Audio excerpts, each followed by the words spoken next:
మొదటి కొరింథీయులకు రాసిన పత్రిక 11వ అధ్యాయం. మొదటి కొరింథీయులకు రాసిన పత్రిక 11వ అధ్యాయం.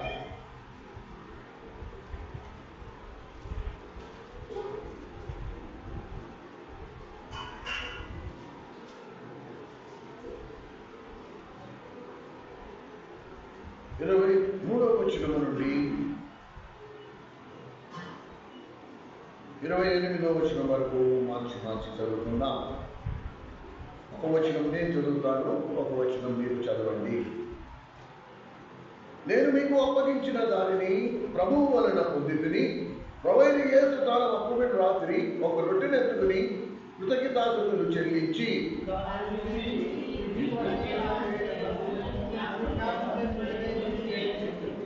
ఆ ప్రకారమే భోజనమైన పిమ్మట ఆయన ఒక పాత్రను ఎత్తుకుని, ఈ పాత్ర నా రక్తం వలన క్రొత్త నిబంధన, మీరు దీనిలో నేను త్రాగునప్పుడల్లా నన్ను జ్ఞాపకం చేసుకున్నకై దీనిని చేయడని చెప్పాను.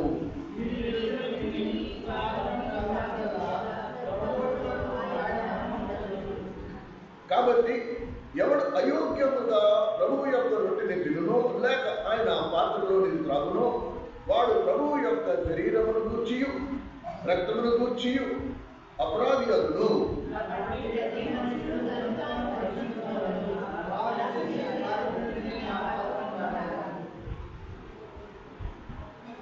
ఇరవై 29వ వచనం కూడా చదువుతాం. ప్రభు శరీరమని వివేచింపక తిని త్రాగువాడు శిక్షావిధి కలిగిట్టుగా తిని త్రాగుచున్నాడు.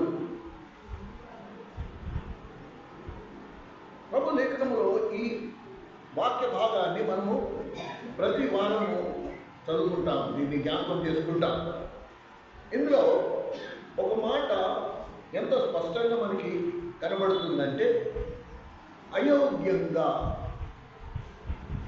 ప్రభు వలలో పాలు పొందడం అనేది దానికి యోగ్యత కలిగిన వారు మాత్రమే అందులో పాలు పప్పులు పొందాలి, ఎవరు పడితే వాడు కాదు.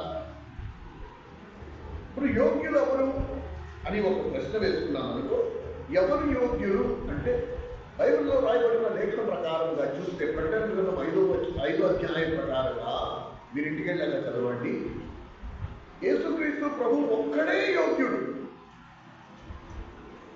కనుక ప్రభు వలలో పాలు పొందే యోగ్యత యేసు ప్రభువు ఒక్కడికి మాత్రమే ఉంది, మనకి అసలు లేనే లేదు. అయితే ఆయన శిలువలో కార్చిన రక్తమును బట్టి మనం యోగ్యులుగా ఎంచబడ్డాము. మనం యోగ్యులము కాము. క్రీస్తు తన రక్తంలో మనల్ని అడిగాడు కనుక ప్రభువు ఒక్కడే యోగ్యుడై ఉన్నాడు కనుక ప్రభువులో ఉన్న మనము యోగ్యులుగా ఎంచబడ్డాము. యోగ్యులమైతే కాము, పడోకమందు ఉన్న తండ్రి మనల్ని యోగ్యులుగా ఎంచుకున్నాడు.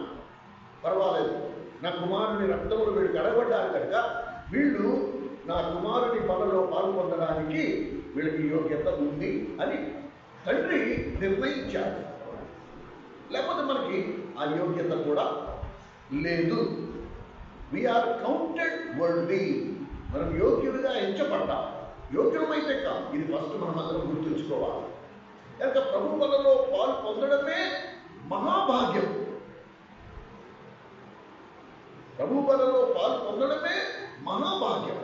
క్రీస్తు రక్తంలో కడగబడిన అనుభవంలోకి వచ్చి కూడా మనం ప్రభు వలలో పాలు పొందలేదు అంటే అది ప్రభువుకి వారికి మధ్యలో ఉన్న అంశం. వ్యక్తిగతంగా వారు అది నిర్ణయించుకోవాలి. లేకపోతే నేను చెప్తాను అయోగ్యంగా. యోగ్యుడు మాత్రం ప్రభు ఒక్కడే. మీరు ప్రకటన గ్రంథం 5వ అధ్యాయం చదవండి. గ్రంథమును విప్పే యోగ్యత ఆయన ఒక్కడే, 7 ముద్రలను విప్పే యోగ్యత ఆయన ఒక్కడే. ఆయన ఒక్కడే యోగ్యుడు. ఎందుకంటే పరిశుద్ధ వలను తాకే అర్హత యేసుక్రీస్తు ప్రభు ఒక్కడికే ఉంది. ఆయన ఒక్కడే పాపము లేనివాడు. మనమందరం జన్మతాంకరంగా పాపము. అయితే క్రీస్తు రక్తంలో కడగబడినందున ప్రభు తన రక్తంలో నిన్ను నన్ను కడిగాడు కనుక పడోకమందు ఉన్న తండ్రి నిన్ను నన్ను యోగ్యుడిగా ఎంచుకున్నాడు. పర్వాలేదు, వీళ్ళకు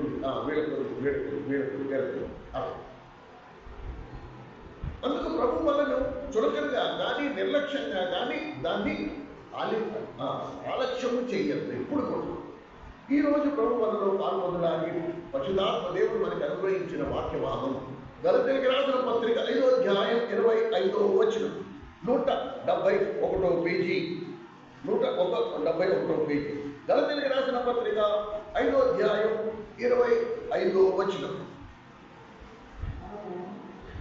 మనము ఆత్మను అనుసరించి జీవించు వారు వైపున ఆత్మను అనుసరించి క్రమముగా నడుచుకుందుము. మనము ఆత్మను అనుసరించి జీవించు వారు వైపున మనము ఆత్మను అనుసరించి క్రమముగా నడుచుకుందుము. ఏమండి, ఎందుకు ఇది ఇంత ముఖ్యము అంటే, దేవుడి దగ్గరికి వచ్చిన మనం ఒకప్పుడు మన జీవితాలు ఎలా ఉంటాయండి? అక్రమంగా ఉండేవి. దానికి ఒక పద్ధతి లేదు, ఒక వాయావర్స లేకుండా, ఒక పద్ధతి లేకుండా, పెద్దలని భయం లేకుండా, తల్లిదండ్రులంటే గౌరవం లేకుండా. ఇప్పుడు కూడా అంతే. ఎంతవరకు దేవుని దగ్గరికి రాలేదో, ఎంతమంది దేవుని దగ్గరికి రాలేదో, ఎంతమంది ప్రభువు వశమందు లేదో, ఎంతమంది దేవుని ఆత్మచేత అభిషేకింపబడలేదో, ఎంతమంది రక్షింపబడలేదో, వాళ్ళు ఇప్పటికీ వాళ్ళ జీవితాలు అక్రమంగా ఉన్నాయి. అది బయటికి కనపడకపోవచ్చు, వ్యక్తిగతంగా వాళ్ళకి వాళ్ళు గ్రహించకపోవచ్చు, కానీ వాళ్ళందరూ అక్రమమే.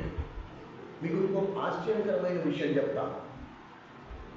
ఇప్పుడు దేవుని దగ్గరికి వచ్చి కూడా అక్రమంగా జీవించే వారు చాలా మంది ఉన్నారు.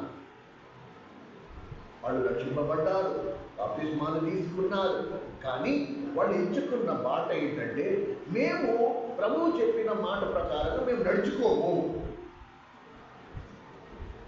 అలా నిర్ణయించుకున్నప్పుడు వారి జీవితం ఏమైపోతుంది?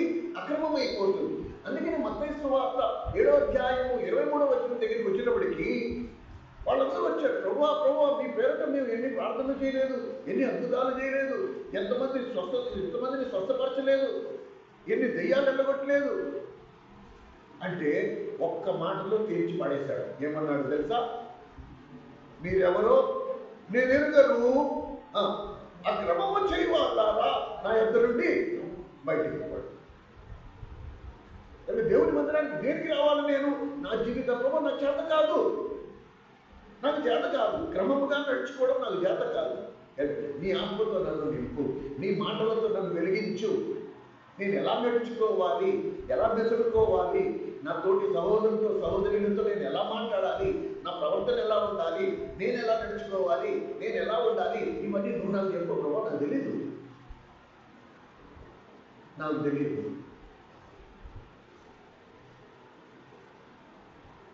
అంటే మనం ఆత్మను అనుసరించి జీవించు వారమైతేమా అనే మాటకు అర్థం ఏంటి?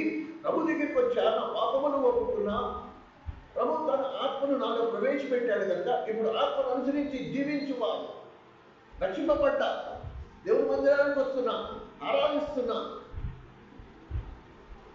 పరిచయం చేస్తున్నా, కానీ నా జీవితము క్రమముగా లేదు. ఎందుకు క్రమముగా లేదు? ఏం చేస్తే క్రమపరచబడుతుంది అని మనం చూస్తే 26వ వచనాన్ని మీరు గమనించండి. గలతీయులకు రాసిన పత్రిక 5వ అధ్యాయం 25వ వచనాన్ని చదివాము. ఇప్పుడు 26వ వచనాన్ని చూడండి. ఒకరికి ఒకరము వివాదము రేపకయు, ఒకరి యందు ఒకరు అసూయ పడకయు, వృధాగా అతిశయ పడకయు ముందుకు మూడు విషయాలు చెప్పాడు. ఏమండి? ఒకరికొకరము వివాదము రేపకయు. దేవుడి దగ్గరికి వచ్చిన వారు ఉదయం నుండి పరిశుద్ధాత్ముడు మాట్లాడుతూ ఉన్నాడు. మనం ఎవరము? క్రీస్తు శరీరం అయి ఉన్నాం, ఒక కుటుంబం అయి ఉన్నాం. ఈ కుటుంబానికి దేవుడు పెట్టిన నియమం అస్మా నేననట్ల. మీరు చదువుకోండి, బైబిల్లో అలా ఉందో లేదో జాగ్రత్తగా చూసుకోండి. ఒకరికి ఒకరము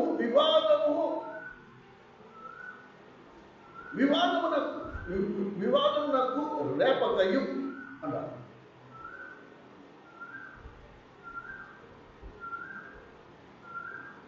కనుక దేవుని మందిరంలో ఉండే మనము, దేవుడు ఏం చేశాడు? ఆత్మ కలిగించిన ఐక్యత సమాధాన బంధముతో మనల్ని బంధించాడు. కేవలం సంఘమే కాదు, భార్యాభర్తలమని, ఒక కుటుంబం అవని, మరి ముఖ్యంగా దేవుని దగ్గరికి వచ్చిన ఎవరైనా మానవాసు పొందిండు పొందకపోయిండు. ఇది చాలా ముఖ్యమైన మాట. వివాదం రేపడం అంటే ఏంటి? మనం ఒకరినొకరు వివాదం రేపడం అంటే ఏంటి? వివాదం రేపడం అంటే నోరు ఉంది కదా అని విరుచుకుని పడిపోవడం. దేవుడు నోరు ఎందుకు ఇచ్చాడు? దేవుడు నోరు ఎందుకు ఇచ్చాడు? నిన్న రాత్రే అంజయ్ వాళ్ళ ఇంట్లో మేము కూర్చుని మాట్లాడుకుంటుంటే ఆ ఆవేశంలో నోరు పడేసుకున్నాం, మేము వచ్చాము.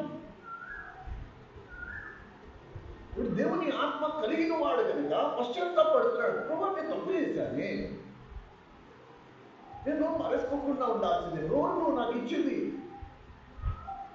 నోరు వేసుకుని పడిపోవడానికి కాదు. నోరు ఎందుకు ఇచ్చాడు? నోరారగా చేతును దైవారాధనను.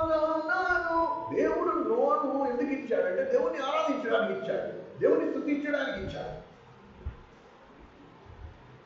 కానీ దాన్ని మనం ఎలా వాడుకుంటున్నాము? మన నోరు ఉంది కదా అని నోరు పారేసుకుంటున్నాము. ఎప్పుడైతే నేను నోరు పారేసుకున్నానో ఇప్పుడు నేను ఎక్కడికి వచ్చేసాను? దేవుని ఆత్మను అనుసరించి క్రమముగా నడుచుకుందుము అనే మాట దగ్గర నుంచి ఎక్కడికి వచ్చేసాను? అక్రమంలోకి వచ్చేసాను. ఇప్పుడు నేను నాకు దేవుడు ప్రభు ఏమంటాడు? అక్రమము చేయవాడువా నువ్వు నా యొద్ద నుండి.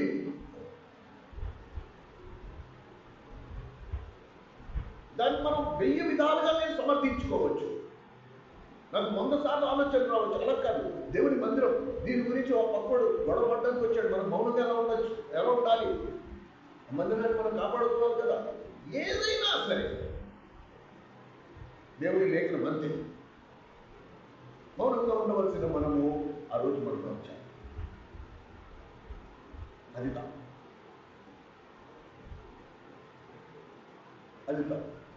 కనుక ఈ లేఖనము మనం గమనించండి. ఎంత తీవ్రమైన మీ తర్వాత ప్రభు వాక్యం దగ్గరికి వచ్చేటప్పటికి ఒక సేవకుడు అయి ఉండి నా తోటి సహోదరుడు అన్న మనం చేసింది తప్పు అన్నంత వరకు నేను నాకు ఆలోచన కూడా రాలేదు. మనం తప్పు మాట్లాడాము. మనం తప్పు మాట్లాడటం తప్పు కాదు, మనం నోరు గట్టిగా అరిచాము.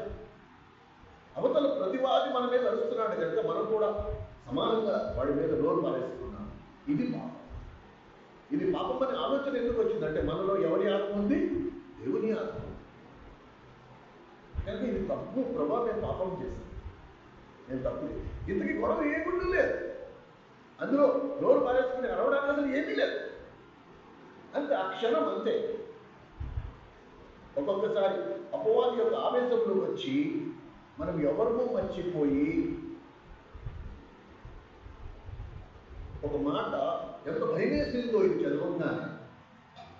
నోరుంది కదా అని నేను ఇష్టానుసారంగా మాట్లాడినా, నోరుంది కదా అని నేను ఎక్కడ పడితే అక్కడ వాగినా, నోరుంది కదా అని నేను గట్టిగా నోరెత్తుకుని ఎవరి మీద పడినా, దేవుడు అవసరమైతే ఏం చేస్తాడు తెలుసా? ఈ నోరు నేను నన్ను ఆరాధించడానికి ఇచ్చిన నోరు వీడు దురుపయోగం చేస్తున్నాడు కనుక వీడి నోరుని నేను మూసివేస్తాను. కొత్త నిబంధనలో నిజంగా దేవుడు ఒకడి నోరు సంవత్సరం పాటు మూసేశాడు. వాడికి నోరు మాట్లాడు. చూద్దాం లూకాసు వార్త 1వ అధ్యాయం. లూకాసు వార్త 1వ అధ్యాయం.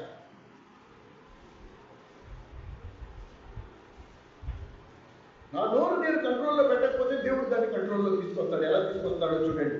లూకాసు వార్త 1వ అధ్యాయం. పేజీ నెంబర్ చెప్పండి తీసిన వాళ్ళు. 49వ పేజీ. లూకాసు వార్త 1వ అధ్యాయము 20వ వచనం.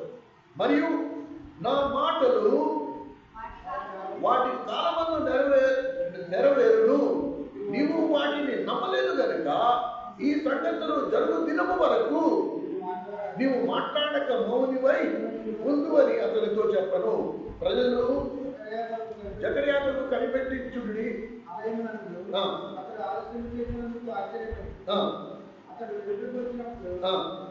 వారితో మాట్లాడలేక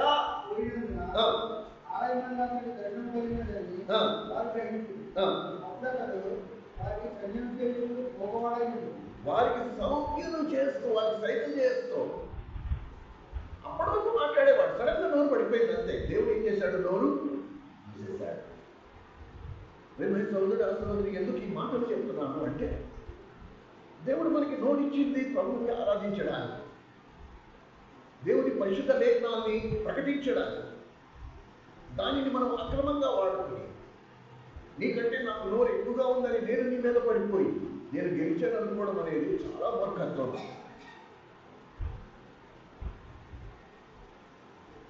రెండు రకాల జనం ఉంటారండి. కొంతమంది కలహము రేపేవారు, వీళ్ళు 100కి 90 మంది ఉంటారు. కొంతమంది సమాధానపరచువారు.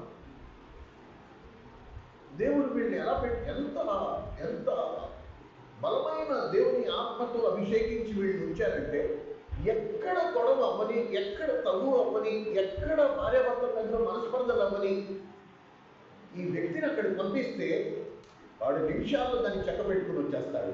భార్యాభర్తని కలిపేస్తాడు, అక్కడ తగు ఉన్న చోట సమాధానపరిచేస్తాడు.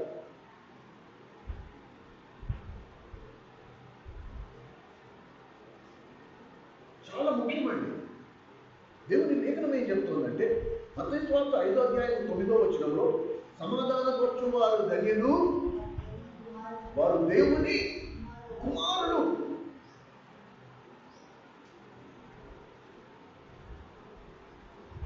ఇప్పుడు దాన్ని తిరిగేసి మనం చదవాలంటే, కలహము రేపు వారు ధన్యులు, వారు సాతాను కుమారులు.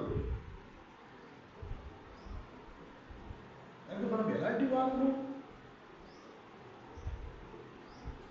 చిన్న పరీక్ష, ప్రభు పెట్టిన చిన్న పరీక్షలో ఓడిపోయాం. లేదు ప్రభు, మేము అపవాది పక్షంలో ఉన్నామని రుజువుపరిచి చూపించాం. క్షణికమైన ఆవేశం అంతే, ఏమీ లేదు, ఏ గుడ్డు లేదు, ఊరికి. కనుక ప్రేమ సహోదరి, ఈ మాట ఎప్పుడు మర్చిపోవద్దు.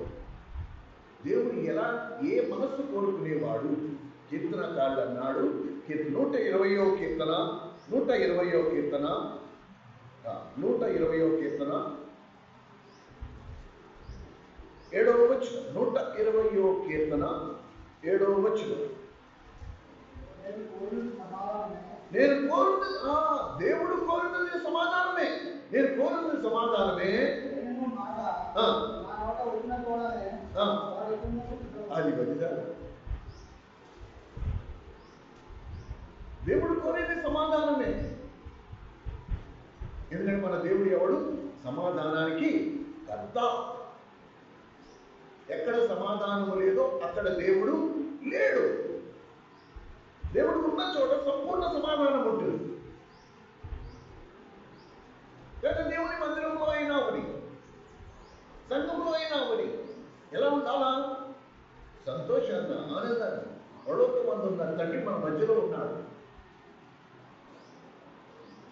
నాకు ఏదైనా మనసు గాయపడింది, ఆ కుటుంబమే కదా, నేను దాన్ని బయట చెప్పుకోనంత వరకు ఎవరికి ఎలా తెలుస్తుంది? అంటే నేను అసమాధానంతో కొనసాగడం న్యాయమేనా? నేను ఆత్మను అనుసరించి క్రమంగా నడుచుకుంటున్నానా? నేను ఎవరితో మాట్లాడను, మొహం తీరా మొహం కొట్టారా అని నా మొహం పెట్టుకుని మార్చుకుని పెట్టుకుని నేను ఎవరితో మాట్లాడక, ఏమి చెప్పక, నాలో నేను కుమిలిపోయి, నాలో నేను ఏడు చేసుకుని, నా మీద నేను బాధపడిపోయి, నా మీద నేనే జాలిపడిపోయి ఇంత పెద్ద కుటుంబం వచ్చుకుని నేనుంటే, ఇది ఎంతవరకు నేను ఆత్మను అనుసరించే క్రమంగా నడుచుకునే వాడినవుతాను? అలాగే భార్యాభర్తలైనా ఇక్కడ కూర్చున్న మందిరంలో కూర్చున్న ఏ ఒక్క భార్యాభర్తలు మనస్పర్ధలు లేని భార్యాభర్తలు లేరు. కానీ మనందరం ఎలా వచ్చాం పైకి? ఒకప్పుడు మనం అజ్ఞానంగా ఉంటుంది, మూర్ఖంగా ప్రవర్తించింది, మన ఇష్టానుసారంగా జీవించింది. దేవుడి లేఖనాలు నిన్ను నన్ను బతికించాయి. ఒరే అలా కాదురా బాబు, కాపురం చేసుకునే విధానం ఇది, భార్యాభర్తలు ఇలా ఉండాలి అని దేవుడు మనకి చెప్పినందున, మనం శ్రద్ధగా వాటిని పాటించినందున మన జీవితాలు ఈరోజు 10 మందికి చెప్పుకోతగినట్టున్నాయి. 10 మందికి మనము మాదిరికరంగా ఉన్నాం. అరే 3 పెళ్ళాలంటే ఇలా ఉండాలి, మనం పూర్వం ఇలా లేవు, ఇంతకు ముందర ఇలా లేవు. ఇంత ముందు ప్రతి ఇక్కడ ఎంతమంది కూర్చున్నారు భార్య భర్తలు అందరూ అలాగే ఒకళ్ళు మనస్పందలు మార్చుకుని ఉండేవారు.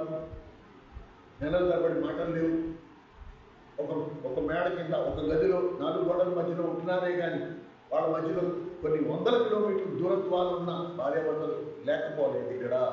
కానీ ఆ దేవుని మహాకృప వాడిని ఎలా చేసి తీసుకొచ్చాడు, ఎలాంటి మార్పు చేశాడండి? వారిద్దరూ ఏక శరీరులయ్యుందురు అనే సత్యం గ్రహించినంత వరకు ఈ అలకల్లో ఎన్ని సంవత్సరాలు వాళ్ళ దాంపత్య జీవితాన్ని వాళ్ళు కోల్పోయారు, తెలియక గ్రహించక. ఇవాళ గడిచిన రోజు రేపు వస్తుందా అండి? ఇవాళ నువ్వు అడిగావు, నీ భర్తతో మాట్లాడకుండా ఉన్నావు, లేకపోతే నీ భర్త నీ మీద అడిగాడు, నీతో మాట్లాడకుండా ఉన్నాడు. ఈ ఒక రోజు పోయింది, ఒక వారం పోయింది, ఒక నెల పోయింది. ఆ తర్వాత తప్పు తెలుసుకున్నాం, ఒకరినొకరు క్షమాపణ అడిగాం, సమాధాన పడ్డాం. ఇప్పుడు కోల్పోయిన ఆ ఒక నెల తిరిగి రావాలంటే వస్తుందా అండి? అర్థమవుతుందా మీకు? ఎట్లా ఉండాలమ్మా? దేవుడు మన జీవితంలో అనుమతిస్తున్న ప్రతి ఒక్క రోజు మనకి దేవుడు వేసిన భిక్ష. పో, ఈ రోజు బతికే పో. ఈ జీవితం ఒక రోజు నేను పెంచాను. రాత్రి పడకమే పడుకున్న నీవు పొద్దున్నే లేవాలని గ్యారెంటీ ఉందా? నిద్రలో ప్రాణం పోయిన వాళ్ళు లేరా? మన ప్రాణం పోదని ఏమైనా గ్యారెంటీ ఉందా? దేవుని మహాకృప. దేవుడు కళ్ళారా చూడాలా ఆశపడుతున్నాడు. నేను కోరినట్టు ఈ భార్యాభర్తలు ఉన్నారా? నేను కోరినట్టు ఈ కుటుంబం ఉందా? నేను కోరినట్టు ఈ విశ్వాసురాలు ఉందా? ఈ విశ్వాసం ఉన్నాడా?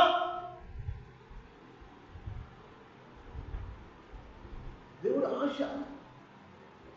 వీళ్ళిద్దరు చేతుల్లో చేతులు వేసుకుని నా రాజ్యంలోకి రావా, వీళ్ళిద్దరు భార్యాభర్తలుగా నన్ను ఆరాధించా, ఈ దేవుడు ఆశపడ్డాడు, దేవుడు కోరుకున్నాడు. వీళ్ళిద్దరిని చూసిన వాళ్ళందరూ అబ్బా మనం కూడా ఈ మొగుడు పేడల్లా ఉంటే ఎంతో బాగున్నాం అనిపించా.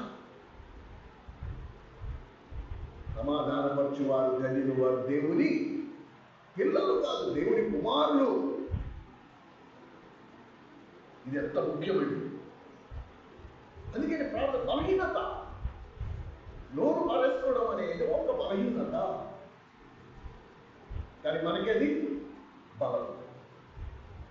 మన బలమే మనకి బలహీనత. కనుక దేవుడి దగ్గరికి వచ్చి ప్రార్థన చేసుకోవాలి. ప్రభువా నా నోరు నేను కంట్రోల్ చేయలేకపోతున్నాను, నువ్వు నాకు కంట్రోల్ చేయి. కీర్తనకారులు అలా ప్రార్థన చేశారు. కీర్తనకారులు అలా ప్రార్థన చేశారు. 19వ కీర్తన 14వ వచనంలో నా నోటి మాట, నా హృదయ ధ్యానము నీ దృష్టికి అంగీకారమగునుగాక. ప్రభువా నేను మాట్లాడే మాట, నా హృదయంలో వచ్చే తలంపులు, ఆలోచనలు, నా ధ్యానము ఇది నీ దృష్టికి అంగీకారంగా ఉండునుగాక. ప్రభువా లేకపోతే నువ్వు నాకు తెలియపరచు. మనం ఒంటరిగా కూర్చుంటే పనికి మాలిన ఆలోచనలని ఆలోచిస్తామా? అందుకే దేవుడు నలుడు ఒంటరిగా ఉండటం మంచిది కాదు. అందుకనే ఇద్దరిని జతపరిచాడు. అందుకనే దేవుడి ప్రజలకి దేవుడు సహవాసాన్ని ఇచ్చాడు. నేను ఒంటరిగా ఉండద్దు, ఎవరో ఒకరి దగ్గరికి, తోటి విశ్వాసరాల దగ్గరికి, విశ్వాస దగ్గరికి అని కూర్చోవాలి. వాళ్ళతో దేవుడి గురించి మాట్లాడాలి. నా లోపల జరుగుతున్న అలజడిని నేను బయట విప్పి చెప్తున్నా. నా మనసులో ఇలా చెడు తలంపులు వస్తాయి. అక్కడ నా కొడుకు ప్రార్థన చేయాలన్నా, నా కొడుకు ప్రార్థన చేయాలి, నా ప్రార్థన సరిపోవట్లేదు. నీ తోటి విశ్వాసం నీ కొరకు ప్రార్థన చేసుకుని కలిసి నువ్వు మెల్లిమెల్లిగా ఏమవుతావు? దేవునిలో బలపడుతూ పోతావు. ఈ జీవితంలో అద్భుతమైన మార్పు వస్తుంది. ఆ చెప్పన అసఖ్యము మహిమాయుక్తమైన సంతోషంతో దేవుడు నీ హృదయాన్ని నింపుతాడు. నీవు అనేకులకు ఆశీర్వాదకరంగా మారుతావు. జనం మా ఇంటికి రా అంటే మా ఇంటికి రా అని ఆశపడతారు. ఎందుకు? నీతో పాటు నువ్వు ఎవరిని తీసుకెళ్తున్నావు? నీ ప్రభుని కూడా తీసుకెళ్తావు, దేవుని సన్నిధిని కూడా తీసుకెళ్తున్నావు. ఇట్టి వారి కొరకు ప్రభు ఎదురు చూస్తూ ఉంటే మనం ఇక్కడ ఏంటి? పనికి మారిన విషయాలకు మొహాలు మార్చుకుని, విరోచనాలు పెట్టేసుకుని, వాంతులు చేసేసుకుని, ముగ్గురు తుడిచేసుకుని, ఇది మనం క్రమంగా నడుచుకున్నట్ట, అక్రమంగా వెళ్తున్నట్ట. ఒకవేళ అక్రమంగా వెళ్తుంటే ప్రభు ఏమంటాడు? అక్రమం చేయి వాళ్ళారా, వద్దు, నా బల దగ్గరికి రామాకండి, మీరు నా బలంలో చేయలేదు, మీరు అక్రమమైన జీవితాలు జీవిస్తున్నారు. నో. ఎంత ప్రాముఖ్యమండి ఇది. ఇలాంటి ప్రార్థన ఎంతమంది చేశారు? 141 కీర్తన 13వ వచనంలో ఈ ప్రార్థన ఎంతమంది చేస్తుంటారో చెప్పండి. చూడండి, 141 కీర్తన 3వ వచనం. 141 కీర్తన 3వ వచనం. ఈ ప్రార్థన ఎంతమంది చేస్తుంటారు? యెహోవా నా నోటికి కావలి ఉంచుము, నా పెదవుల ద్వారమునకు కాపు పెట్టుము. నా నోటికి కావలి ఉంచుము, నా పెదవుల ద్వారమునకు కాపు పెట్టుము. ఈ ప్రార్థన ఎంతమంది చేస్తుంటారు? ప్రియమైన సహోదరుడా, సహోదరి, ఈ రోజు వ్యక్తిగతంగా నువ్వు ఎవరైనా కానీ నాతో సహా ఒకవేళ నేను నష్టపోతున్నానంటే అది కేవలం నా నోటి మూలంగా. అందుకనే కీర్తనకాడ ప్రార్థన చేశారు, ప్రభువా నా వల్ల కావట్లే. జకరియా నోరు 1 సంవత్సరం పాటు నువ్వు మూసేసినట్టు నా నోరైనా మూసేయి. ఇప్పటికే చాలా నష్టపోయాను, ఇక నాకు నష్టం వద్దు ప్రభువా.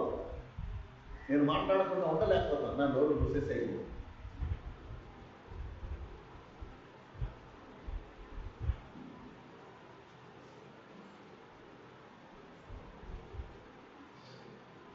చాలా అవసరం ఉంది. ఆతురపడి మాట్లాడే దానికంటే నిదానించి ఆలకించుట మనకి ఎంతో ఊపు కావాలి, ఎంతో సహనం కావాలి. చివరికి మౌనంగా ఉన్నవాడే గెలుపు. నువ్వు ఎదురు జీవితాన్ని చూసుకో. ఏ తప్పు చేయకపోయినా నలుగురు నిందలు వేశారు, ఆమె నేరమోపుతారండి, కాలస్తే వాడినాడు అన్నాడా? అన్యాయంగానే నేరం మోపారు. ఎక్కడైనా సరే బాధ తీసుకున్నాడా? ఎక్కడైనా కలహం రేపాడా? ఎక్కడైనా నేను నేరం కాదు, నేను నేరస్తుని కాదు, నేను ఏ పాపము చేయలేదు అని రుజువుపరచుకోవడం ప్రయత్నించాడా? మౌనంగా ఉన్నాడు. కనుక ఎవరు గెలిచారు? మౌనమే. సామెతల గ్రంథం 21వ అధ్యాయం 23వ వచనం. సామెతల గ్రంథము 21:23. సామెతలు 21వ అధ్యాయం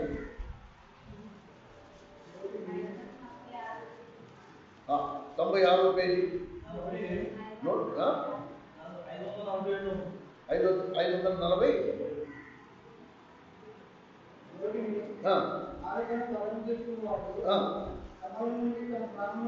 అది తెలుసా? 21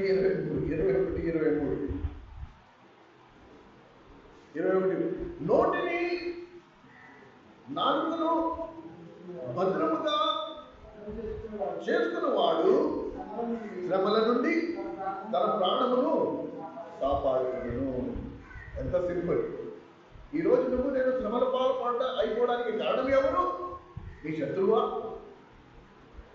నీ బంధుమిత్రులా? కాదు, నా నోరే, నా నాలుకే. ఆ రెండింటిని విచ్చలవిడిగా విడిచిపెట్టారు కాబట్టి నా నోరు నాకు ఇష్టం వచ్చినట్టు వాగింది కనుక ఇప్పుడు నేను శ్రమల పాలైపోయా. నా ప్రాణమును కాపాడుకునే పరిస్థితికి వచ్చేసా. నా మట్టుకు నేను కాపాడుకోలేను. ఆ మహాదేవుడు ఎంతో కృప కలిగిన వాడు, ఎంతో ప్రేమ కలిగిన వాడు, ఎంతో జాలి కలిగిన వాడు కనుక నా బిడ్డ కన్నీరు పెట్టుకోకూడదని చెప్పి ఓర్పుతో సహనముతో క్షమించి ఏం చేశాడు? ఇంకొక అవకాశం, ఇంకొక ఫోన్ లేదు, ఏదో అయిపోయింది, ఏదో నోరు పారేసుకోవాలి, ఫోన్ లేదు, ఇక మీద నుంచి జాగ్రత్త పడు, ఇంకొక అవకాశం.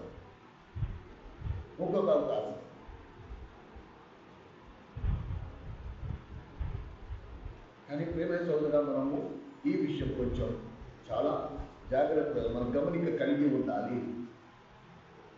ఏదైనా సరే వెంటనే మాట్లాడుకోండి, వెంటనే సరి చేసుకోండి.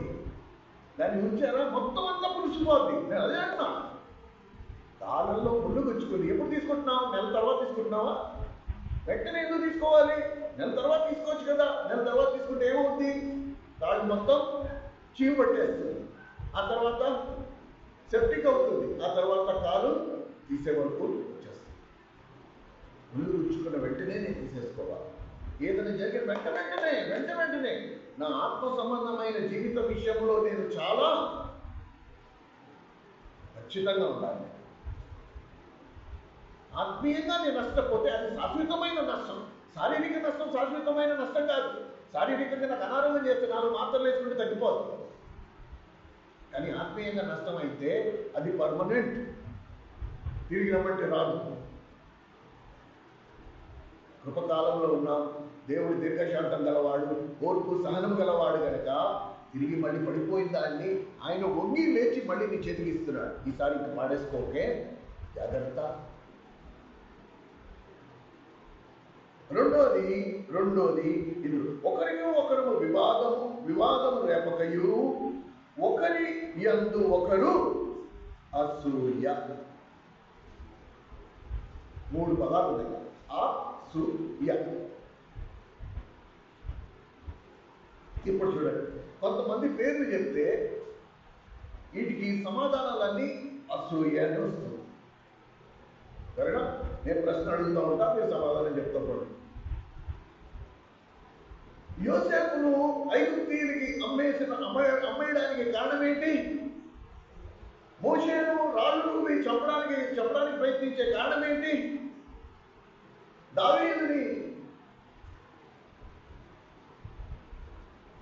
సౌలు చంపడానికి ప్రయత్నించడానికి కారణం ఏంటి? దానియేలుని సింహంలో పడేయడానికి కారణం ఏంటి? యేసు ప్రభువుని సిలువ ఎక్కించడానికి కారణం ఏంటి? అర్థమవుతుందా? ఇది మన ఎక్కడికి తీసుకెళ్తుందో. పైగా ఈ వాక్యం ఎవరి కొరకు? అన్యుల కొరకు రాయబడలా. ఈ వాక్యం ఎవరి కొరకు రాయబడింది? గలతీయులో ఉన్న విశ్వాసుల కొరకు రాయబడింది. అంటే ఈ వాక్యం నీకు నాకు వర్తిస్తుంది. మనము ఎవరి మీద అసూయ పడే అర్హత మనకి లేదు. పట్టణాలలో ఈ అసూయ అనేది పెద్ద ఎక్కువగా లేకపోయినా గ్రామాల్లో విపరీతంగా ఉంటుంది. ప్రతిదీ కొత్త, వాడికంటే ఎక్కువ నాకు ఉండాలి.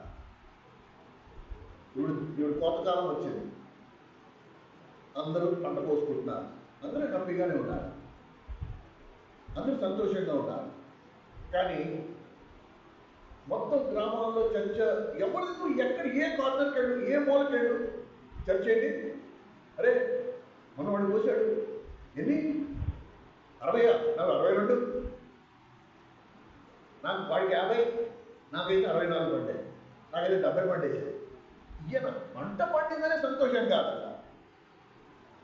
ఇవన్నీ దేనికి సంకేతం? అసూయ.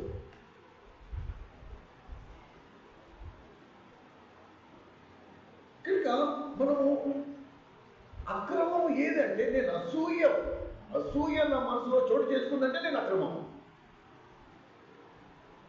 ఇప్పుడు నేను ఆత్మను అనుసరించి క్రమంగా నడుచుకోవట్లేదు. అందుకని 25, 26 వచనాలు విడతీయడానికి లేదు. మనము ఆత్మను అనుసరించి జీవించేవారి వైపు ఆత్మను అనుసరించి క్రమముగా నడుచుకుందాము. ఎలాగంటే ఒకరినొకరు వివాదము రెప్పకయు, ఒకరినొకరు అసూయ పడకయు.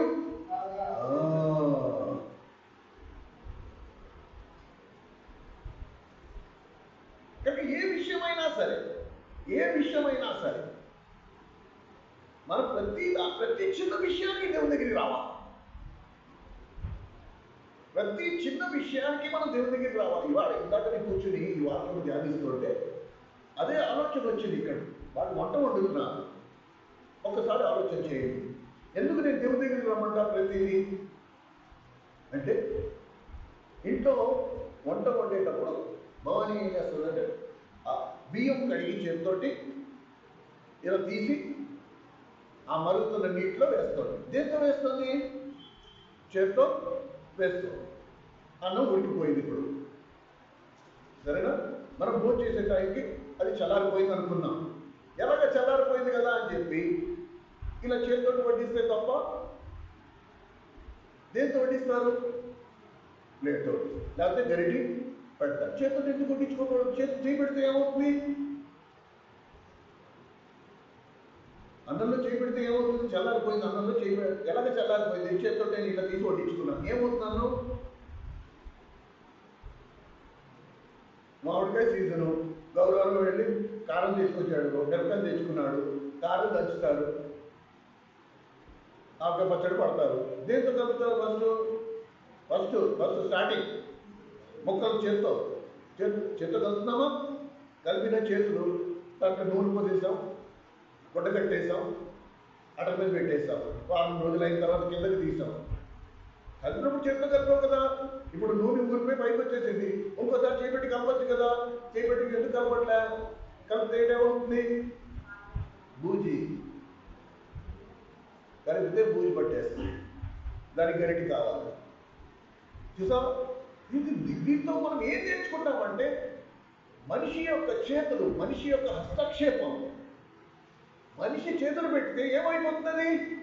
పాడైపోతుంది, నొరక వచ్చేస్తుంది, బూజు వచ్చేస్తుంది. కానీ ఏ సమస్యకైనా సరే ఎవరి దగ్గరికి రావాలి?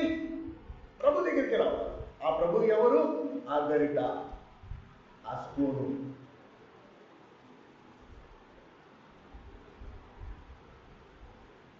నువ్వు మనుషుల దగ్గరికి వెళ్తే ఏమవుతుంది? నీ వివాదంలో వాడు చేపెడితే ఏమవుతుంది? పాడైపోతుంది. దానికి సమాధానం రాదు.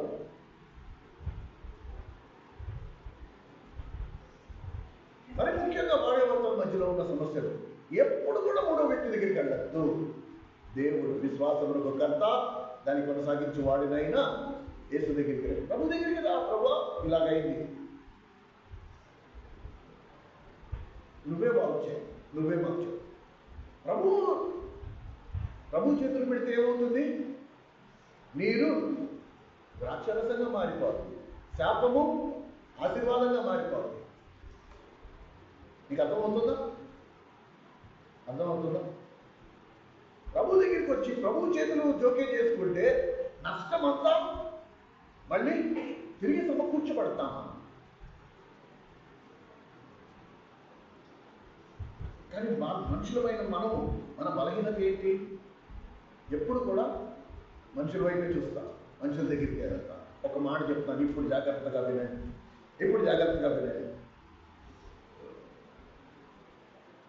దేవుడు ఏమన్నాడంటే, మీ దేహము నాకు ఆలయమై ఉన్నది. మొదటి కొరింథీయులకు రాసిన పత్రిక 6వ అధ్యాయము 19-20 వచ్చిన, మీ దేహము నాకు ఆలయమై ఉన్నది అని మీరు ఎరుగరా? అది నేను రక్తం ఇచ్చి కొనుక్కున్నా కనుక మీ దేహము దేవునికి ఆలయం. ఈ ఆలయమై ఉన్న ఈ దేహములో నువ్వు అసూయ పెంచుకుని, నువ్వు కలహము రేపుకుని, నువ్వు వృధాగా అతిశయపడటం వలన నువ్వేం చేస్తావు? దేవుని ఆలయాన్ని పాడు చేసిన వాడు అవుతున్నావు, పాడు చేసిన దాని అవుతున్నావు. ఇప్పుడు దేవుడు ఏమంటాడు? నా ఆలయమును పాడు చేయవాడిని నేను ఆ మాటనే పలకను. అలా దేవుడు ఎవరిని పాడు చేయకూడదులో గాక అంతవరకు తెచ్చుకోకండి.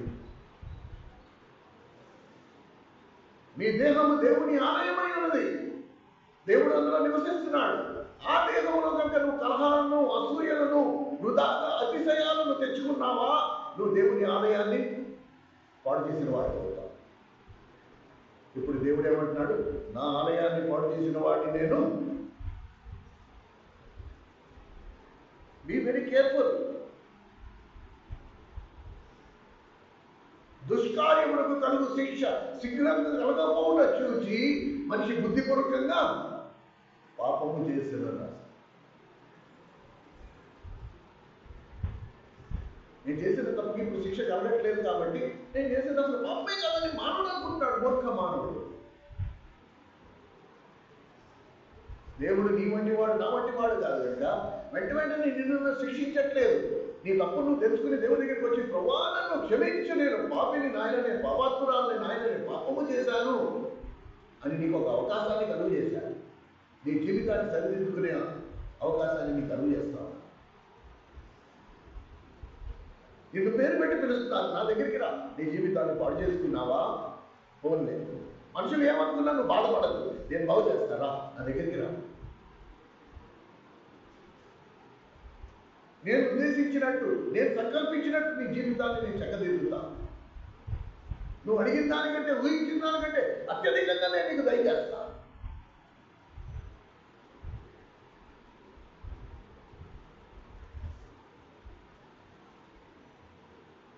మనం వెళ్ళి వెళ్ళిన డాక్టర్ నిజంగా డాక్టరు, లేకపోతే బయట బోర్డు పెట్టుకుంటున్నాడు, వాడు చదువుకున్నాడో లేదో తెలియకుండానే వాడి మీద నమ్మకంతో వెళ్ళి వేల కొద్ది రూపాయలు వాడి కాళ్ళకి వస్తున్నామే.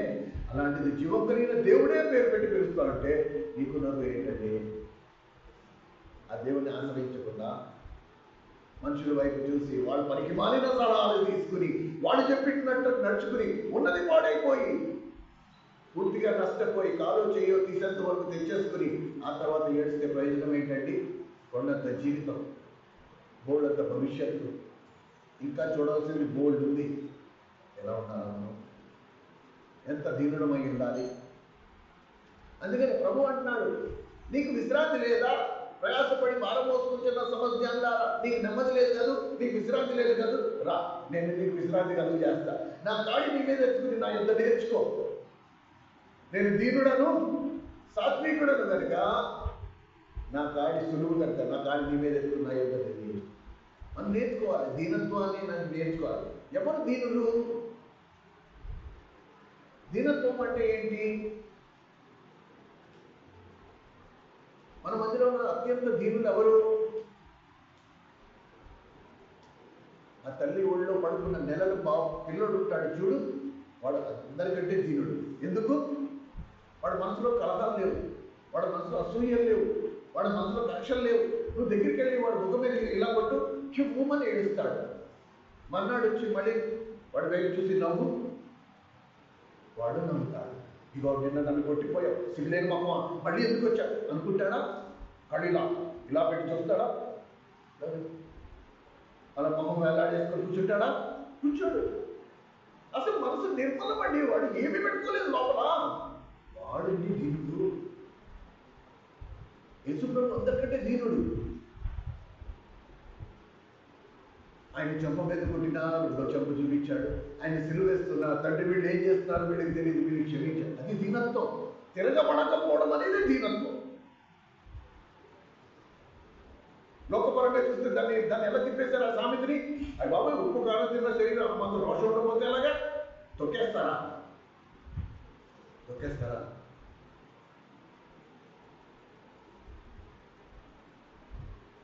కనుక చూడండి, లేఖనం ఎదుర్కొండా ఉంది.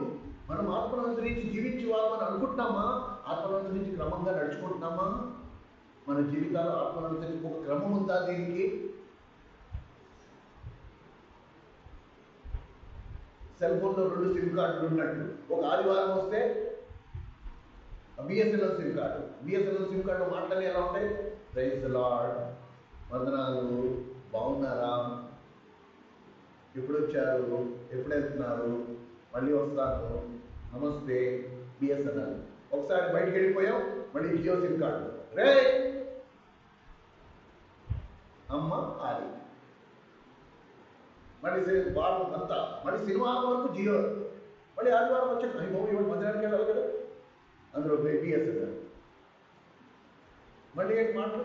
నమస్కారం, ప్రైజ్ ది లార్డ్, వందనాలు, ఆరాధన, దేవుడి స్తోత్రం, ఈ పదాలు ఎక్కువ వినపడతాయి. ఒక్కరోజు 7 రోజుల్లో ఆదివారం బిఎస్ఎన్ఎల్ అయితే మిగతా 7 రోజులు జియో. అలా ఉన్నాయా మన జీవితాలు? నిత్యం యేసుప్రభు సిమ్ కార్డు వాడుతున్నామా? అన్ని చోట్ల మన మాటలు అలాగే ఉన్నాయా? ప్రేమ సహోదర సహోదరి, కొంచెం మనం ఆలోచన చేయాలి ఈ విషయం. ఎవరిని? నన్ను గణపరచు వానిని నేను గణపరచెదను. నన్ను దేవుడు గణపరచాలి మనుషులుగా.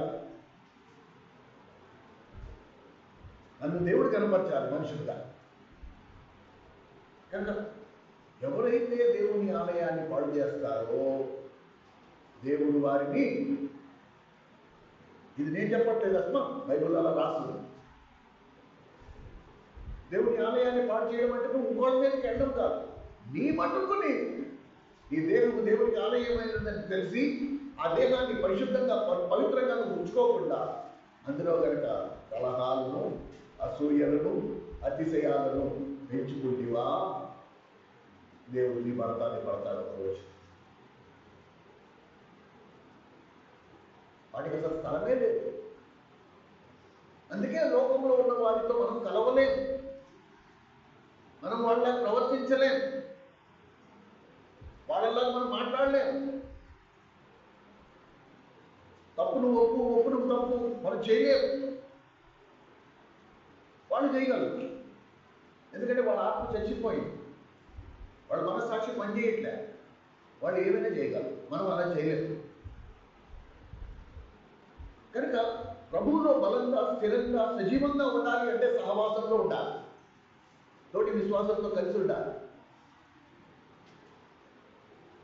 ప్రార్థన చేసుకుంటూ ఉండాలి, దేవుని వాక్యం ధ్యానిస్తూ ఉండాలి, దేవుని వాక్యానికి సమీపంగా ఉండాలి. ఎందుకు దేవుడు అన్యులతో పాలు పొందొద్దంటాడు? అన్యులతో నీకు పాలు లేదు, అన్యులతో మీరు జోవద్దు, అన్యులతో వెళ్ళద్దు ఎందుకంటాడు?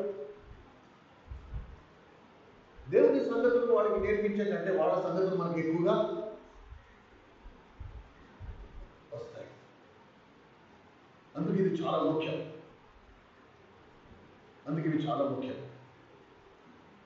కనుక ఎప్పటి వరకు మనం జోక్యం చేసి మన చేతులు ప్రతి దాంట్లో పెడుతూ వస్తామో అవంతా పాడు చేసిన వాడు మనం కాదు. మనం కాదు చేయాల్సింది. పాడైపోయిన మన జీవితాన్ని మనం ప్రభు దగ్గరికి తీసుకురావాలి. ప్రభా, నువ్వు ముట్టితేనే కానీ నా జీవితానికి ఒక పరమాత్మను రాదు. నేను నీళ్లులాగే ఉంటాను. ఈ నీళ్లు ద్రాక్షరసంగా మారితే అనేకులను నేను దానం తీర్చగలను, అనేకులను స్వస్థపరచగలను, అనేకులకు నేను ఆశీర్వాదకరంగా ఉండగలను. ప్రభా, నీటి వంటి నన్ను నీ ద్రాక్షరసంగా మార్చు.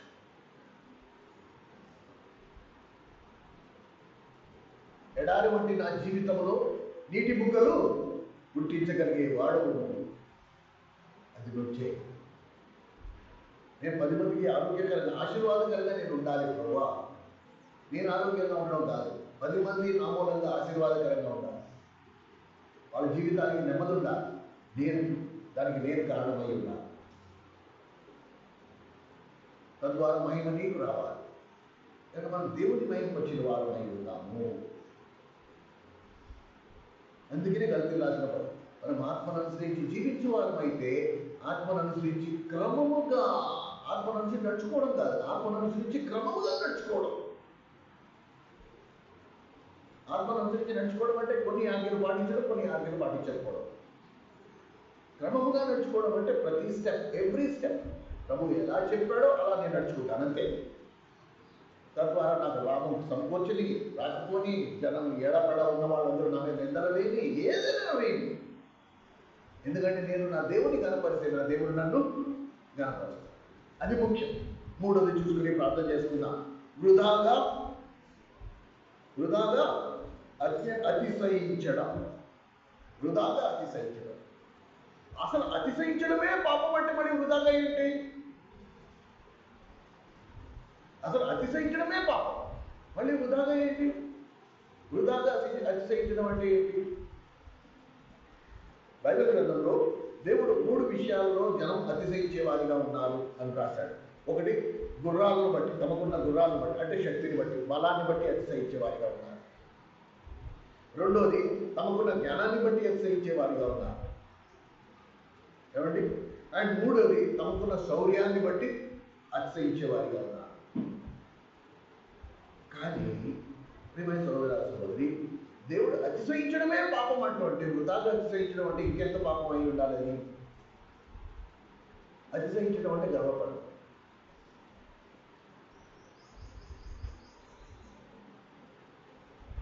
దేవుని మందిరానికో, లేకపోతే ఎక్కడికైనా పెళ్లికో, లేకపోతే ఎక్కడికైనా వెళ్ళాలి.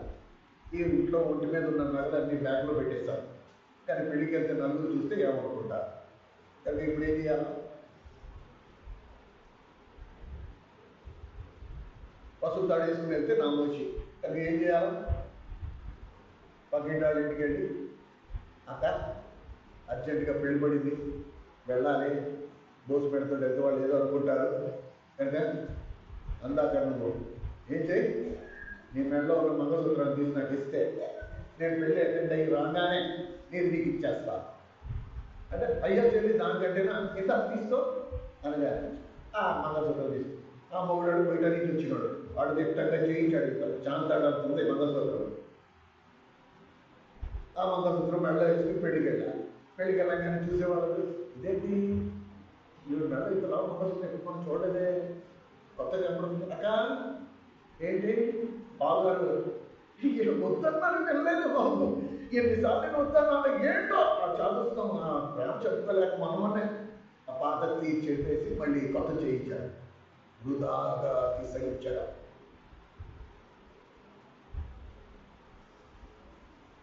వృధాగా అతిశయించడం. మళ్ళీ ఇంటికి రాగానే ఎవరి వాళ్ళకి చేయడమే, మళ్ళీ మామూలు ఒరిజినల్ బ్రాండ్లో వచ్చేస్తామా. అది వృధాగా అతిశయించడం అంటే. మంది కాని మందని చెప్పుకోవడం, మనలో లేనిది ఉన్నదని చెప్పుకోవడం, ఇది వృధాగా అతిశయించడం అంటే. అర్థమవుతుందా? అర్థమవుతుందా? ప్రసంగి గ్రంథం, ఈ మాట చదువుకుని ప్రార్థన చేసుకోవాలి. ప్రసంగి గ్రంథం 8వ అధ్యాయం 4వ వచనం. ప్రసంగి గ్రంథము ప్రసంగి 8:4.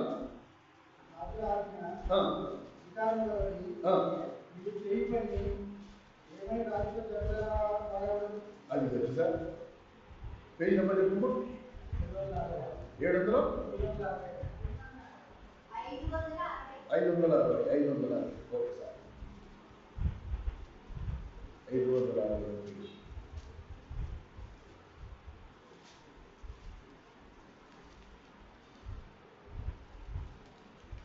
ప్రసంగి గ్రంథము 8వ అధ్యాయం 4వ వచనం. రాజుల అధికారం కలిగి నీవు చేయి పని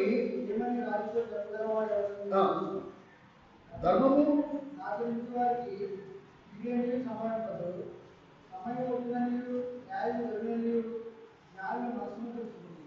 సరే, మనం చేసే పని చెప్పుకోదగినట్టుగా ఉండాలి. మనము చేసిన పని ప్రభు పేరిట చేసినప్పుడు అది అధికారపూర్వకంగా ఉంటుంది. ఏమండి, ఇక్కడ మనం గమనిస్తే రాజుల ఆజ్ఞ అధికారము గలది. అయితే నీవు చేయి పని ఏమని రాజుతో చెప్పగలవాడు ఎవడు? పరిశుద్ధాత్మ దేవుడు ఈ లేఖనం కూడా స్పష్టంగా మనతో మాట్లాడుతా. ఇదే ప్రసంగి గ్రంథంలో ఆ మాట కూడా దుష్కార్యములకు కలుగు శిక్ష శీఘ్రముగా కలుగుకపోవుట చూచి మనుషుడు బుద్ధిపూర్వకంగా పాపము చేస్తున్నాడు. కనుక మనం చేసే తప్పిదములకు దేవుడు వెంటనే శిక్ష విధించకపోవుట అది మనకి అలుసైపోయింది. నాకేం అవ్వట్లేదు కనుక ఇంకొక పాపం ఇలా పాపములు మనం చేసుకుంటూ పోతూ ఉంటాం. కానీ ఒక రోజు దేవుడు తీర్పు తీర్చినే ఉన్నారు. ఆ దినమును మనం పశ్చాత్తాపడిన మనకి అవకాశం ఉండదు సరి చేసుకోవడానికి, క్షమించబడ్డానికి, క్షమాపణ అడగడానికి మనకి ఏమాత్రం అవకాశం ఉండకుండా పోతుంది. చాలా ఆలస్యం అయిపోతుంది. అందుకని సమయం ఉండగానే ఇల్లు చక్కబెట్టుకోవాలి. చేయి దాటకపోయే ముందరే మనం ఒకరమ్మ తగ్గిపోతే తప్పేమీ లేదు. మన ప్రాణాలు ఏం పోవు. దానివల్ల దేవుని ద్వారా మనకు వచ్చే ఆశీర్వాదం చాలా గొప్పది. అది అనేకులకు ఆశీర్వాదం. నా ఒక్కడికే కాదు, ఈ ఆశీర్వాదం అనేకులకు వస్తుంది. నీ తర్వాత తరానికి నువ్వు ఆశీర్వాదకరంగా ఉండగలవు. నిన్ను చూసి వాళ్ళు నిన్ను మాదిరికరంగా తీసుకోవచ్చు. అందరూ దెబ్బతిని వచ్చిన వాళ్ళని, అందరూ తప్పుడడుగులు వేసి వచ్చిన వాళ్ళని, అందరూ పడిపోయి లేచిన వాళ్ళని. దేవుడు లేఖనమే చెప్తుంది, నీతిమంతుడు లేడు, ఒక్కడు లేడు. Absolutely not.